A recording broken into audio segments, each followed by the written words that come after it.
Bonjour, aujourd'hui je vous ai mitonné un repas divinement alléchant. Pour ce faire, j'ai choisi les ingrédients suivants.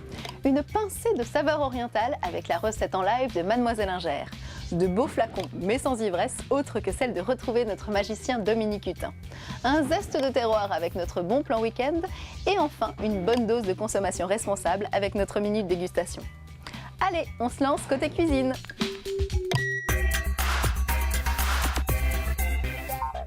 Bonjour Mademoiselle Ingère. Bonjour Faustine.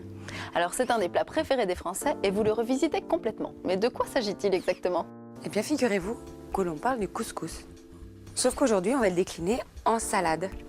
Donc on va jouer quand même avec le côté légumes épicés et on le servira avec une petite semoule et surtout une souris d'agneau confite à souhait. Ah, j'oubliais la liste des ingrédients.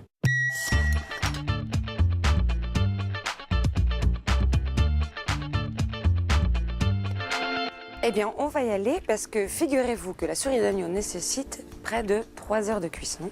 Ah quand même. Avant de le mettre au four, en fait, Oui. on le dort. Ah oui, c'est bien. Comme c'est à basse température, dans le four à 150 degrés, ça ne colorera pas. Et une fois les souris bien colorées, on va ajouter une garniture aromatique. Donc il suffit juste de couper notre oignon en gros morceaux et on conserve la peau. Ça va éviter qu'il brûle de l'ail que l'on va écraser sous la main et un peu de thym. Super bon. Un tout petit peu d'huile. La cuisine de Pauline, à peine. Oui, voilà.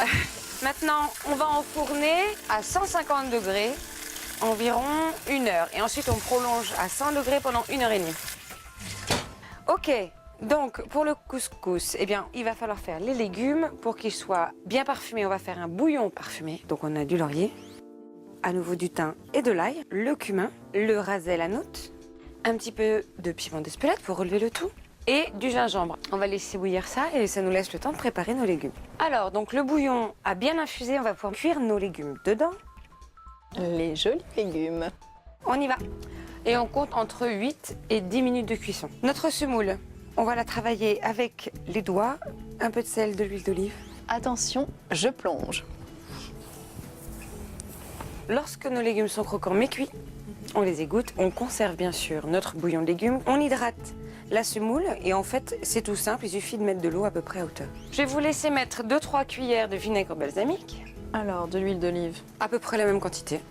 Et on assaisonne en piment. On mélange délicatement. Ben voilà, on n'a plus qu'à laisser tout ça refroidir. Et pendant ce temps-là, Ah, moi je dirais un petit thé à la menthe. je pense aussi c'est bien mérité. À tout à l'heure. Magnifique. Ouais, elle est belle. Ça sent bon. Parfait. Et puis ben, il ne nous reste plus qu'à dresser cette fameuse salade. Donc, souris d'agneau confite. C'est bien ça, hein? C'est exactement ça. Et voilà. C'est magnifique. J'ai très envie de goûter.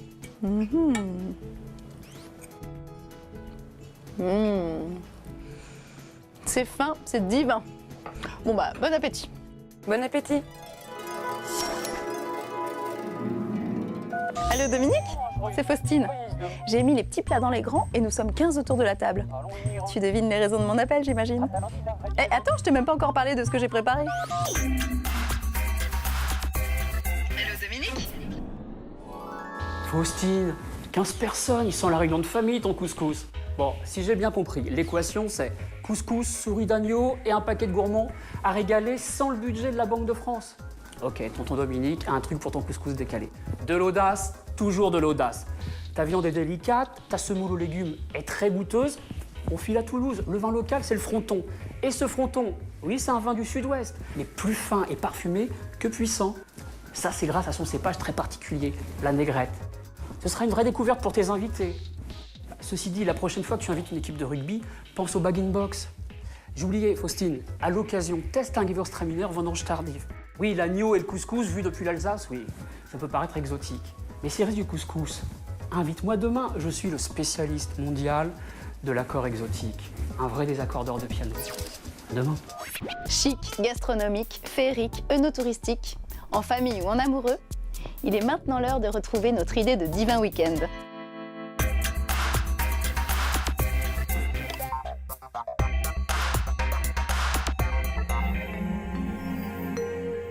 On touche vraiment au divin. C'est ici, au château de Pizet à Morgon, dans le Beaujolais, au cœur des vestiges de 1000 ans d'histoire viticole, que l'on peut s'abandonner à un massage un peu particulier. Le massage d'huile essentielle de rose et de pépins de raisin.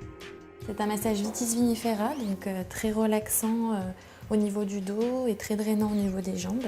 Donc pour permettre de détendre les muscles ainsi que relancer la circulation sanguine. Les polyphénols sont des molécules présentes dans le raisin aux vertus antioxydantes et antivieillissantes. Ouvert en 2008, ce spa de 1000 m² vous propose donc une vraie cure de jouvence, mais aussi des soins dédiés à la relaxation. Vinomassage donc, mais aussi hammam, chromothérapie et douche glacée. Les soins Vinéa que nous proposons constituent chez nous pratiquement la moitié des prestations que nous vendons au spa. Les clients viennent chez nous, boivent le vin du château, se font masser avec des produits à base de raisin, donc il y a une cohérence globale qui fait que l'expérience est recherchée et particulièrement appréciée. Une fois le corps et l'esprit en harmonie, partez à l'aventure dans les collines du vignoble. À quelques minutes de là, le Beaujolais cache d'autres secrets, comme le château de Montmelat construit au XVIe siècle en pierre dorée typique. De quoi donner à ce week-end divin des airs de voyage spatio-temporel.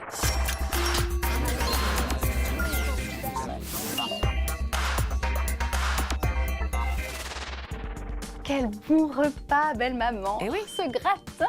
Et puis c'est plus rassasiant. Super lourd, tu veux dire, son gratin. Ah, par contre, le vin, rien à dire, mais normal, c'est vous qui l'avez amené. Heureusement, votre belle-mère vous a proposé de repartir avec la bouteille entamée. Et rassurez-vous, conserver le vin et tous ses arômes, c'est possible. L'astuce pratique, économique et responsable, c'est le bag-in-box, un conditionnement idéal jusqu'à 5 litres pour conserver le vin dans les meilleures conditions pour plusieurs semaines. Vous pouvez également trouver en grande surface ou chez votre caviste la pompe à vide pour le vin, qui enlève l'air de la bouteille et le conserve bien. Et il existe aussi un gaz neutre vendu sous forme de bombe à aérosol qui vient former une couche protectrice juste au-dessus du vin pour empêcher le contact avec l'oxygène. Vous pouvez enfin reboucher votre bouteille avec un bouchon neutre ou avec le bouchon d'origine, mais attention, toujours du côté duquel vous l'avez ouvert, sinon votre vin risque d'être bouchonné. Voilà, c'était donc quelques conseils pour une consommation de vin mesurée, tout en s'assurant de bien le conserver. Et rappelez-vous des repères de consommation à respecter.